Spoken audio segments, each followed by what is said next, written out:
gumagawa po guys ng mataas na pangarap itong leader ng Moro National Liberation Front or MNLF.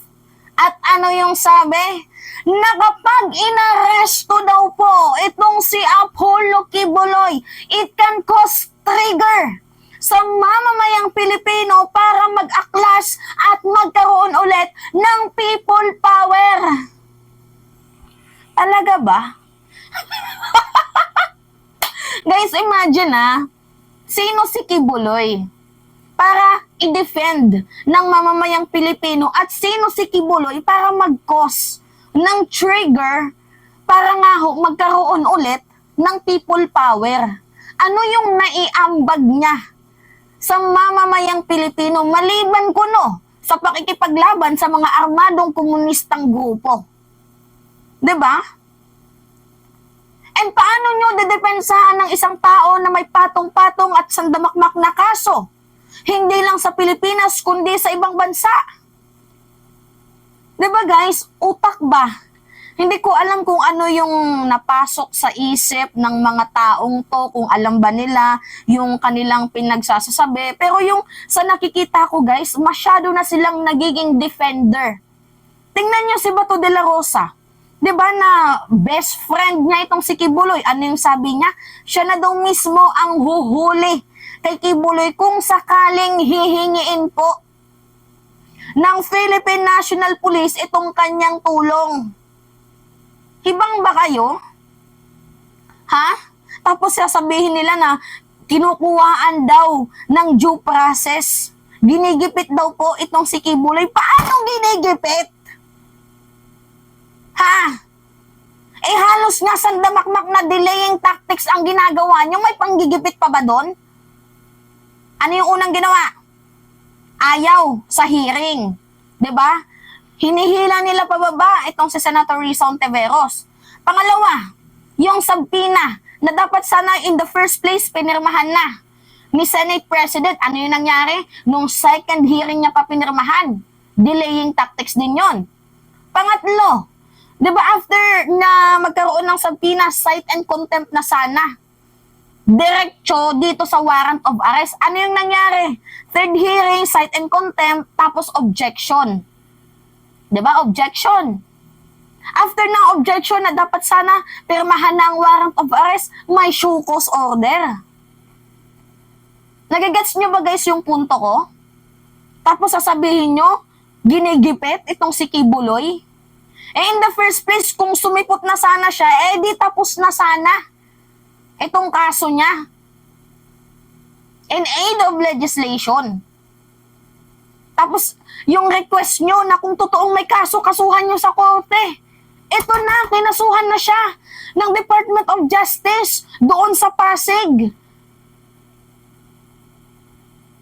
Dahil nga nakitaan ng probable cause ang kanyang nakaraang kasong dismiss doon sa Davao City. Tapos sasabihin nyo, ginigipit pa? Jutang ng Genemis yan? Utak ba? Minsan na nga lang magkaroon ng utak. Well, kung sa bagay guys, sa araw ng mga puso, nagsiselebrate tayo ng araw ng pagmamahalan. Sa araw ng mga patay, nagsiselebrate tayo ng ng All Saints Day. Dapat sana may celebration din sa araw ng mga utak, no? Para naman kahit papaano mayroong utak yung mga yan. Ito yung video guys. Ito yung mga taong yung mga taong ayaw sa katahimikan, gusto lagi gulo Gusto lagi dahas. Tingnan nyo panoodin nyo tong video niya. Walang pagdadalawang isip na inihayag ng mataas na leader ng Moro National Liberation Front na posibleng mag-udyok para magkaroon muli ng people power sa bansa ang pagpapaaresto kay Pastor Apollo C. Kibuloy. Diba guys? Gets nyo? Masyado na silang defender and so kagaya nga ng sinabi ko paano magkikreate ng trigger itong si Kibuloy para magkaroon ng ng people power ulit? Sino ba siya? 'Di ba? Hindi nga makadalo sa Senate at sa Kamara hearing, ipagtatanggol nyo pa Ni hindi nga kayang depensahan ng kanyang sarili, parang ang ginagawa niya, admittance of guilt na, pagtatanggol nyo pa. Hibang ba kayo? Si Franco Baranda para sa detalye ng balita. It's a warning kung talagang ituloy nila yung warrant of arrest kay Pastor Apollo Kibuloy.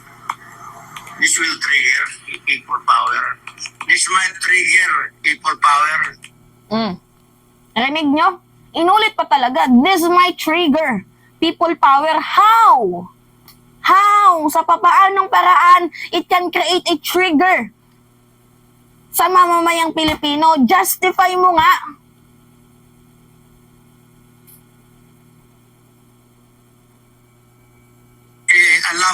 Hindi man pwede, hindi man pwede pagtakpan yan. Alam na ng buong mamamayan ng Pilipinas.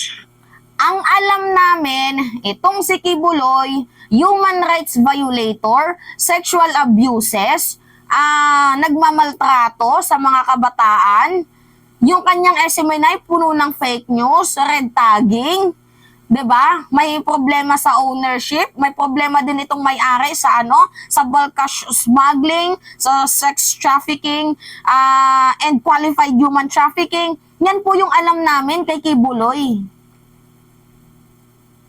Chutang ng Ginemis to. Ano ang tama o anong mali? Hindi na pwede ma-deceive nila yan. So, ako, I'm praying magkaisa na ang taong bayan ng Pilipino.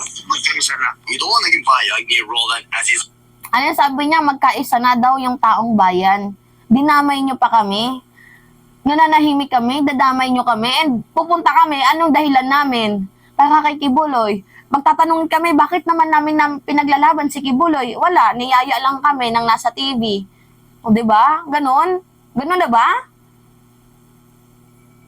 Olamit, ang Secretary General for Political Mobilization and current State Chairman ng MNLF ng Davao City sa nangyayaring panggigipit ng mababa at mataas na kapulungan ng Kongreso kay Guys, uulitin ko wala pong panggigipit na nangyari dahil in the first place, lahat po ng karapatan ni Kibuloy ginamit na. Dumaan po siya sa napakahabang due process and delaying tactics ng kanyang mga alipores. Kagaya nga ng sabi ni Senator Bato de la Rosa, labag daw po ito sa kanyang kalooban na hulihin itong si Kibuloy, but we are a legislator and we don't need to break the rules. 'Di ba? Hindi daw dapat sila maging rule breaker. Kasi nakitaan na po ng probable cause itong si Kibuloy. Gets nyo ba? Pastor Apollo C. Kibuloy ng The Kingdom of Jesus Christ sa pamamagitan ng pagpataw ng warrant of arrest. Di lubos akalain ni Aziz Monk na gagawin ng Kongreso sa putihing pastor ang kanyang maituturing na unconstitutional na warrant of arrest dahil sa imbes na in aid of legislation ay nauwi ito sa in aid of persecution. Hindi na umano sako ng mga mambabatas ng Kamara at Senado ang kanilang panggigibit kay Pastor Apollo at sa SMNI na natatanging media na kilalang may lakas na loob na pumupuna at nagsisiwalat ng katiwalian sa kasalukuyang administrasyon. Nagsisiwalat ng katotohanan sa kasalukuyang administrasyon. Ano yung naging totoo sa SMNI? Ha? Kahit nga hindi armadong komunistang grupo, pinagbibintangan nila, katulad ng si Mayor Magalong, if I'm not mistaken, taga Baguio. Pinagbintangan daw nilang miyembro ng komunista daw. Di ba naman mga may aning-aning na talaga kayo sa pag-iisip nyo. Tigil nyo na yan, sobrang taas na ng pangarap nyo. Once is enough. 'Di ba? Yung nangyaring people power na yun po yung pinakamalaking kamalian ng mamamayang Pilipino kung kaya't hanggang ngayon mahirap pa din tayo. Gets nyo? Anyway. Whew!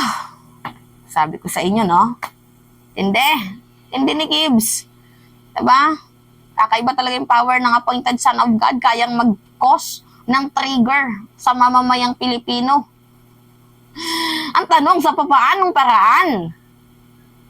'Di ba? Maganda sana kung i-justify nila kung ano yung reason kung bakit magkakos ng trigger. Pero kung yung reason lang naman nila ay bara-bara, tigilan nyo kami. Hindi kami pinanganak kahapon. Uy, gising. Diba? Kayo guys, ano yung comment nyo dyan? Masyadong utak na lang papaganahin, hindi pa magawa. So anyway, it's me again guys, si Mima Alicia nyo at nagbabalik ulit para sa ating panibagong video.